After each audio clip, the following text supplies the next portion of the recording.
Welcome to Suman TV. నేను మీ Suman TV Nag. According to Vedic astrology కనుక మనం చూసుకుంటే కుంభరాశి వారికి ఏ విధంగా ఉండే అవకాశం ఉంటుంది, ఎస్పెషల్లీ విమెన్కి 2025లో ఏ విధంగా ఉంటుంది అనేది ఈరోజు మనతో పాటు వేదిక్ ఆస్ట్రాలజర్ ఉమా గారు ఉన్నారు. అది వారి మాట్లాడి తెలుసుకుందాం. Hello sir. హలో నాగరాజ్ గారు. సార్, కుంభరాశి వారికి ఎస్పెషల్లీ విమెన్కి వేదిక్ ఆస్ట్రాలజీ 2025లో ఏం చెప్తుంది అండ్ వారి గుణగణాలు ఏ విధంగా ఉంటాయి సార్? ముందుగా మనం కుంభరాశి విషయానికి వస్తే ధనిష్ఠా నక్షత్రం 3-4 పాదములు, శతభిష నక్షత్రం 1-2-3-4, పూర్వభాద్ర 1-2-3 పాదాల దాకా కుంభరాశిగా పరిగణించబడతారు. అయితే ఈ కుంభరాశి వాళ్ళు ఒక విధంగా చెప్పాలంటే సక్సెస్ఫుల్ పర్సన్స్ అని చెప్పాలండి. ఎందుకంటే ద ఒరిజినల్ 11th హౌస్, అంటే డబ్బు విపరీతంగా సంపాదించేది ఎవరు అని అంటే కుంభరాశి వాళ్ళు. అంటే ఎక్కడ ఏ పని చేసినా సరే అందులో లాభాలు ఖచ్చితంగా వచ్చేస్తాయి వీళ్ళకి. సో వీళ్ళ సేఫ్ సైడ్ చూసుకుంటారు. అంటే చిన్న వయసు నుంచే వీళ్ళకి ఆ తెలివితేటలు ఉంటాయి, ఆ అమోఘమైన ప్రణాళికలు వేసే ఇవి ఉంటాయి. తర్వాత ఏంటంటే ఇండిపెండెంట్గా బ్రతకే క్యాపబిలిటీ ఉంటుంది. సో వీళ్ళు ఎడ్యుకేషన్లో కూడా second and 11th lord ruled by Jupiter కాబట్టి వీళ్ళని కనుక గవర్నమెంట్ జాబ్స్కి ప్రిపేర్ చేయించిన, లేకపోతే న్యాయ వృత్తులు అంటే అడ్వకేట్స్ అవ్వచ్చు, జడ్జి అవ్వచ్చు, ఇలాంటి సంబంధించిన వృత్తులు అవ్వచ్చు, లేకపోతే బెస్ట్ లెక్చరర్స్ దేంట్లో ఉంటారంటే కుంభరాశిలో ఉంటారండి. ప్రొఫెసర్స్ అవ్వచ్చు, పిహెచ్డి చేసి అందులో ఆరితేరిపోయినటువంటి విద్యావేత్తలు అవ్వచ్చు, వీళ్ళందరూ కూడా కుంభరాశికి సంబంధించి ఉంటారు. అయితే ఇంకా కుంభరాశిలో మనం చెప్పాలంటే 12th లార్డ్ కూడా శని అవుతాడు. దానివల్ల ఏంటంటే వీళ్ళు అనుకోని సంఘటనల్లో లిటిగేషన్లు ఇరుక్కుంటారు. సో 12వ స్థానంలో శని కాబట్టి చాలా జాగ్రత్తగా ఉండాల్సింది ఏంటంటే ఆరోగ్యపరంగా జాగ్రత్తగా ఉండాలండి. ఆరోగ్యపరంగా దేనికి జాగ్రత్తగా ఉండాలి? వెన్నుపూసకు సంబంధించిన విషయాల్లో చాలా జాగ్రత్తగా ఉండాలి. జాయింట్ పెయిన్స్ అవ్వచ్చు. తర్వాత 6th లార్డ్ రూల్డ్ బై చంద్రుడు కాబట్టి జాగ్రత్తగా ఉండాల్సిన అంశము respiratory problems, digestion, acidity, gastric trouble, ఇవన్నీ కూడా చాలా ఖచ్చితంగా ఉంటాయి కుంభరాశి వాళ్ళకి. సో ఆ విషయంలో చాలా జాగ్రత్తగా ఉండాలి. ఫుడ్ ఇంటేక్ అనేది చాలా జాగ్రత్తగా చూసుకోవాలి. అదేవిధంగా వీళ్ళ మ్యారీడ్ లైఫ్ చూస్తే వీళ్ళకి ఆడవాళ్ళకైతే కుంభరాశి వాళ్ళకి ఆడవాళ్ళకి మ్యారీడ్ లైఫ్లో ఇష్యూస్ వస్తాయండి. ఒకవేళ ఇష్యూస్ వచ్చినప్పటికీ కూడా వచ్చినటువంటి హస్బెండ్ ఎక్కువ గవర్నమెంట్ జాబ్ కానీ, ఆథరైజ్డ్ కంపెనీ నుంచి రావడం కానీ, లేకపోతే సెక్యూర్డ్ జాబ్లో ఉండడం కానీ, ఖచ్చితంగా అతను ఒక సెటిల్డ్ పర్సన్ వచ్చే అవకాశాలు చాలా ఎక్కువ ఉంటాయి కుంభరాశి స్త్రీలకి. కాబట్టి నేను చెప్పేది ఏంటంటే కుంభరాశి స్త్రీలకి పెళ్లి చేసుకునే ముందు జాతకాలు తప్పకుండా చూపించుకోవాలి. ఒకవేళ ఇన్ జనరల్గా వీళ్ళకి లగ్న రూల్డ్ బై సాటర్న్ కాబట్టి వీళ్ళు నా మాటే వినాలి అనేటువంటి కాస్త పంతం ఉంటుంది. షార్ట్ టెంపర్ పర్సన్స్ అంటారు కదా, అంటే వెంటనే కోపం వస్తుంది వీళ్ళకి. సో ఒక 5-10 నిమిషాలు 15 నిమిషాలు ఉంటుంది, తర్వాత మళ్ళీ వెంటనే తగ్గిపోతుంది. ఈ 5-10 నిమిషాల్లో మాత్రం విధ్వంసమే. అదేవిధంగా ఈ కుంభరాశిలో ఒక నక్షత్రం ఉంటుందండి, శతభిషం. సో అదైతే ఇంకా చెప్పక్కర్లేదు, భరించలేము దాన్ని. సో వాళ్ళ మాట నగ్గాలి తప్ప పక్కన వాళ్ళ మాట వినరు వాళ్ళు. అది చదువులో అవ్వచ్చు, జీవితంలో అవ్వచ్చు, ఎక్కడైనా అవ్వచ్చు. అదేవిధంగా వీళ్ళకి అష్టమాధిపతి అయినటువంటి బుధుడు సంతానం కూడా ట్విన్స్ అవ్వచ్చు, లేకపోతే ఆడ సంతానం పుట్టడానికి ఎక్కువ అవకాశాలు ఉంటాయి. అష్టమాధిపతి కూడా బుధుడు అయ్యాడు కాబట్టి జాగ్రత్తగా ఉండే సంతాన సమస్య కూడా వచ్చే అవకాశాలు ఉంటుంది. సో ఫస్ట్ ప్రెగ్నెన్సీ ఫెయిల్ అవ్వడం కానీ ఇలాంటి అవకాశాలు చాలా ఎక్కువ ఉంటాయి. సో కింద మనం మాట్లాడుకున్నది ఆరోగ్య సమస్యలు కూడా ఉన్నాయి. సో ఆరోగ్య సమస్యలు సంతానానికి కూడా ఎలాంటి సంబంధించి చిన్న వయసులో ఉంటే స్త్రీలు కుంభరాశి వాళ్ళు చాలా జాగ్రత్తగా ఉండాలి. సంతానం పుట్టిన తర్వాత వీళ్ళకి అదృష్టం కలిసి వస్తుంది. ఆడ సంతానం పుడితే ఎస్పెషల్లీ విపరీతమైన అదృష్టం పడుతుంది స్త్రీలకి. అదేవిధంగా భాగ్య.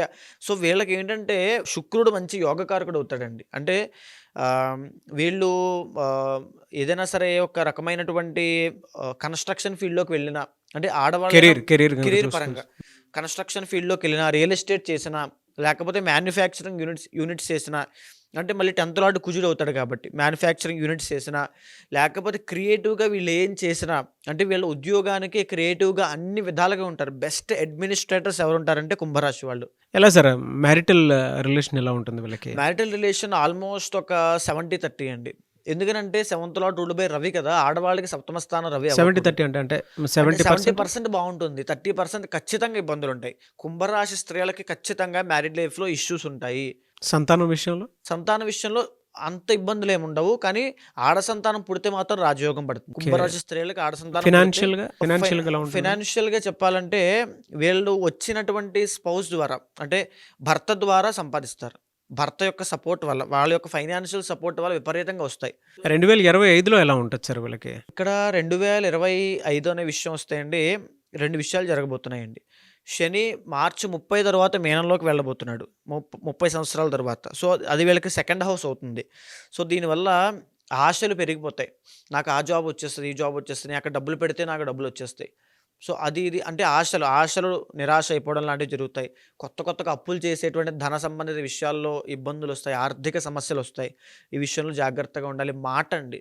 కుంభరాశి స్త్రీలకు నేను చెప్పేదేంటంటే, మార్చి 30 తర్వాత మాట్లాడే మాట విషయంలో చాలా జాగ్రత్తగా ఉండాలి. ఎందుకంటే, సెకండ్ హౌస్‌లోకి శని రాబోతున్నాడు. వాక్కు స్థానము. తర్వాత కాళ్ళకి ఏదైనా పని వీళ్ళు ఫర్ సపోజ్ ఏదైనా ఒక గోల్ పెట్టుకున్నారనుకోండి, అది దగ్గరకి వచ్చినట్టు ఉంటుంది కానీ అది చేతికి రాదు. రాదు, వెళ్ళిపోతుంది వెనక్కి. కాబట్టి శనికి సంబంధించి మీరు హోమం కానీ, లేకపోతే శని ఆరాధన కానీ చేస్తే, ఆ శని దోషం పోవడం వల్ల చాలా తొందరగా గట్టినవుతారు. అదేవిధంగా మే 18వ తారీఖు తర్వాత మీనంలో ఉండేటువంటి రాహు కుంభంలోకి వస్తున్నాడు. సో, దీనివల్ల లగ్నంలో రాహు ఉండడం వల్ల ఇందాక నేను ఏది చెప్పానండి, మార్చి 30 తర్వాత శని వచ్చిన తర్వాత తిరుగుతారు, విపరీతంగా ప్రయత్నం చేస్తారు కానీ వచ్చినట్టుగా వచ్చి వెనక్కి వెళ్ళిపోతుందని చెప్పాను కదా, సేమ్ ఫలితం లగ్నంలో రాహు అండి. సో, విపరీతంగా తిప్పుతాడు. అంటే ఈ వ్యక్తులు కుంభరాశి వాళ్ళు మే 18వ తారీఖు తర్వాత విపరీతంగా కష్టపడతారు. వీళ్ళ కష్టానికి ఎలాంటి లోపం ఉండదు. కానీ రిజల్ట్ రావడం మాత్రం చాలా ఆలస్యం అవుతుంది. చాలా ఇబ్బందులు పడతారు. సో, మీరేమీ కంగారు పడొద్దు. చాలా స్ట్రాంగ్‌గా ఉండండి. ఖచ్చితంగా రిజల్ట్స్ వస్తాయి. సో, శని, రాహులు ఇద్దరు కూడా బ్యాడ్ పొజిషన్‌లో ఉన్నారు కాబట్టి కాస్త జాగ్రత్తగా ఉండాలి. ముఖ్యంగా జాగ్రత్తగా ఉంటే లగ్నంలో రాహు వస్తున్నాడు. సో, లగ్నంలో రాహు దేని మీద ఎఫెక్ట్ చూపిస్తాడంటే శరీరం విషయంలో అండి.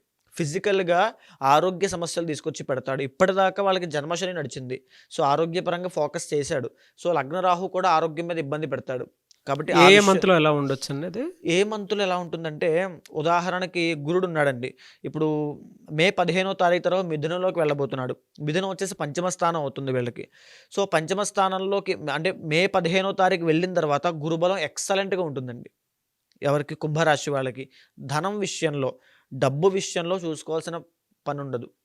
ఇప్పటిదాకా రానటువంటి గుర్తింపు అవి వస్తాయి. ఒక పక్క శని, రాహులు ఇద్దరు కూడా యాంటీగా ఉండడం వల్ల అవన్నీ కూడా ఆగిపోతాయి. అంటే ఎలా చెప్పాలి? మిక్స్డ్ ఫలితాలుంటాయి. సో, ఎప్పుడైతే అక్టోబర్ తర్వాత ఈ గురుడు కర్కాటకంలోకి వెళ్తున్నాడో, 6th హౌస్‌లోకి వస్తాడో, అక్కడి నుంచి వీళ్ళ డెవలప్‌మెంట్ కాస్త ఆగుతుంది. ఓకే. సో, ఇక్కడ మీకు గురుబలం చాలా బావుందండి. కుంభరాశి స్త్రీలకి గురుబలం చాలా బావుంది. ఎక్సలెంట్‌గా ఉంది. జాతకంలో గురుడు బాగున్నాడంటే ఇంకెవ్వరు బాలేకపోయినా పర్వాలేదు. కానీ శని, రాహులు బాలేదు కాబట్టి వీళ్ళ ఎఫెక్ట్ మేజర్‌గా హెల్త్ మీద ఉంటుంది కాబట్టి హెల్త్ విషయంలో చాలా జాగ్రత్త తీసుకోవాలి. హెల్త్ కాన్సంట్రేట్ చేసుకుంటూ వీళ్ళ ఫోకస్ డీవియేట్ అవ్వకుండా చూసుకుంటే సక్సెస్ ఖచ్చితంగా కుంభరాశి వాళ్ళకి వస్తుంది. ఓకే. అండ్ జనరల్‌గా సార్ వీళ్ళకి దోషాలు ఏమేమి ఉండే అవకాశం ఉంటుందండి? దోషం వచ్చేసి మ్యారిటల్ లైఫ్ ఇష్యూస్ అండి. ఎందుకంటే మేజర్‌గా కుంభరాశి వాళ్ళు బాధపడేది ఈ ఇష్యూ మీదే. తర్వాత కర్కాటక రాశి కూడా సేమ్ అండి. అదేవిధంగా ఈ కుంభరాశి కూడా సేమ్. ఎందుకంటే 7th లార్డ్ రవి అవుతాడు కదా! అది మగవాళ్ళకైతే ఇబ్బంది ఉండదు. కుంభరాశి స్త్రీలకి మాత్రం మ్యారిటల్ లైఫ్ ఇష్యూస్ వస్తాయి. సో, ఆ విషయంలో చాలా అంటే జాగ్రత్తగా ఎవరు ఎక్కువగా గొడవలు చేసే అవకాశం ఉంటుందా? అంటే గొడవలంటే బేస్డ్ ఆన్ ఇండివిడ్యువల్ జాతకం కూడా ఉంటుందండి. కానీ శతభిష నక్షత్రం వాళ్ళ స్త్రీలకైతే ఖచ్చితంగా వాళ్ళ ప్రవర్తన వల్ల కాస్త ఇబ్బందులొస్తాయి. వాళ్ళ బిహేవియర్ వల్ల, వాళ్ళ మాట తీరు వల్ల, లేకపోతే అంటే కొంతమందికి వ్యసనపరులు కూడా ఉంటారు. శతభిష నక్షత్రంలో పుట్టినటువంటి అమ్మాయిలు వ్యసనపరులు ఉంటారండి విపరీతంగా. అనవసరమైన గొడవలు, లిటిగేషన్స్‌లో ఇరుక్కోవడము, పంచాయతీలు పెట్టడం, 10 మంది మధ్యలో అనవసరమైన అగౌరవ పేరు తెచ్చుకోవడము, ఇవన్నీ కూడా వాళ్ళు ఫేస్ చేస్తారు శతభిష నక్షత్రం వాళ్ళు. ఎందుకంటే శని, రాహు కాంబినేషన్ కాబట్టి. ఆరోగ్య సమస్యలు కూడా అంతే. ప్రాణాంతకమైన ఆరోగ్య సమస్యలు వచ్చే అవకాశాలు ఎక్కువగా ఉంటాయి. సో, బేస్డ్ ఆన్ ఇండివిడ్యువల్ ఇది ఒక బ్లూ ప్రింట్ అండి. సో, దీని మించి పైన జరగచ్చు, దీని తక్కువ కూడా జరగచ్చు. బేస్డ్ ఆన్ ఇండివిడ్యువల్ జాతకం మీద ఆధారపడి ఉంటుంది. సో, కుంభరాశి స్త్రీలు చాలా జాగ్రత్తగా ఉండాల్సిన అంశం ఏంటంటే శని, రాహువులు. సో, మంగళవారం నాడు రాహుకి ఒక మినువులు, కేజింపావు మినువులు దానంగా ఇవ్వండి. ప్రతి శనివారము నల్ల నువ్వులు దానంగా ఇవ్వండి. ఆంజనేయ స్వామి దర్శనం చేసుకుంటే కార్యసిద్ధి కలుగుతుంది. కుంభరాశి స్త్రీలకి ఆరోగ్యం కూడా ఆంజనేయ స్వామి యొక్క ఆరాధన చేయడం వల్ల బావుంటుంది. వీళ్ళకి ఏ వారం కలిసొచ్చే అవకాశం ఉంటుంది సార్? ఎక్కువగా శుక్రవారం చాలా బావుంటుందండి. ఎందుకంటే 4th అండ్ 9th లార్డ్ శుక్రుడు అవుతాడు కాబట్టి శుక్రవారం నాడు ఏ పని మొదలుపెట్టినా బ్రహ్మాండంగా ముందుకు వెళ్తారు. ఎనీవేస్ థ్యాంక్ యూ అన్న. Thank you so much Uma గారు. Thank you. నమస్తే. ఎంటైర్ వీడియో విన్న తర్వాత దోషాలను బట్టి మీ దగ్గర ఏదైనా పరిహారాల కోసం పూజలు చేయించుకోవాలనుకునేటువంటి వాళ్ళు ఉంటారు. వ్యక్తిగత జాతకాలు తెలుసుకోవాలి అనుకునేటువంటి వాళ్ళు ఉంటారు. మంత్ని బట్టి ఎలా ఉంటుంది, ఏంటి ఇయర్ మొత్తం ఎలా ఉంటుంది తెలుసుకోవాలి అనుకునేటువంటి వాళ్ళు ఉంటారు. పేరును బట్టి లేదంటే కొంచెం ఎలాగో పెళ్లిళ్ళ సీజన్ వస్తుంది, దానికి సంబంధించినటువంటి విషయాల్లో కూడా మీ దగ్గర వేదిక్ ఆస్ట్రాలజీ త్రూ వెళ్ళాలి అనుకునేటువంటి వాళ్ళు చాలా మంది ఉంటారు. ఎలా అప్రోచ్ అవ్వాలి? మీరు వాళ్ళకి టైం ఇస్తారా? తప్పకుండా అండి. సో, ఇప్పుడు మనం మాట్లాడుకునే 12 రాశుల స్త్రీలకు ఎలా ఉంటుంది, 2025 వాళ్ళ గుణగణాలు ఇవన్నీ కూడా మనం గోచార ఫలితం ఆధారంగా మనం చెప్పడం జరిగిందండి, ఒక బ్లూ ప్రింట్ లాగా. అయితే వాళ్ళ జీవితంలో వచ్చేటువంటి పరిస్థితులైనా సంఘటనలైనా మిగతా 60% డిసైడ్ చేసే ఇండివిజువల్ జాతకం మీద కూడా ఆధారపడి ఉంటుంది. ఖచ్చితంగా దాన్ని కూడా గమనించాలి. ఎప్పుడైతే దాన్ని గమనించి దీంతో సమన్వయం చేసి మనం పరిహారం ఆచరించామనుకోండి, తప్పకుండా నెరవేరుతుంది. ఏ పనైనా ఏ కోరికైనా సరే ఒక పరిహారం, ఒక రెమెడీ ఖచ్చితంగా ఉంటుంది. అది చేయడం వల్ల ఖచ్చితంగా నెరవేరుతుంది. సో అలాంటి వాళ్ళు ఎవరైనా ఉంటే కనుక కింద కనిపించేటువంటి నెంబర్కి కాంటాక్ట్ అయితే ఖచ్చితంగా నేను మాట్లాడుతాను. ఏదైతే సమస్యతో ఉన్నారో అది ఖచ్చితంగా నేను క్లియర్ చేస్తాను. Anyways thank you so much Uma గారు. నమస్తే అండి. చూసారు కదండి వీడియో. ఈ వీడియోపై మీ అభిప్రాయాన్ని కమెంట్ బాక్స్లో పోస్ట్ చేయండి. మీరు గనక వేదిక్ యాస్ట్రాలజీ త్రూ మీ జాతక చక్రం ప్రకారం ఏదైనా సరే రెమెడీ తెలుసుకోవాలి అనుకున్నా, లేదంటే కెరీర్లో దేనికి సంబంధించినటువంటి సందేహాలు ఉన్నా కూడా, అది కెరీర్ పరంగా అయినా సరే, ఎడ్యుకేషన్ పరంగా అయినా, వృత్తిపరంగా అయినా సరే, ఆర్థిక పరంగా, దాంతోపాటు మ్యారిటల్ రిలేషన్షిప్లో అయినా సరే, ఏదున్నా తెలుసుకోవాలి అనుకుంటే మాత్రం ఉమా గారిని అప్రోచ్ అవ్వాలనుకుంటే స్క్రీన్ మీద మీకు కాంటాక్ట్ నెంబర్ కనిపిస్తుంది. అని మీరు కాల్ ఆర్ మెసేజ్ వాట్సాప్ చేసి అపాయింట్మెంట్ బుక్ చేసుకోండి. ఈ వీడియో లైక్ చేయండి, షేర్ మాత్రం తప్పకుండా చేయండి. ఇలాంటి మరిన్ని వీడియోస్ కోసం మా ఛానల్ ఫాలో అవ్వండి. Thank you.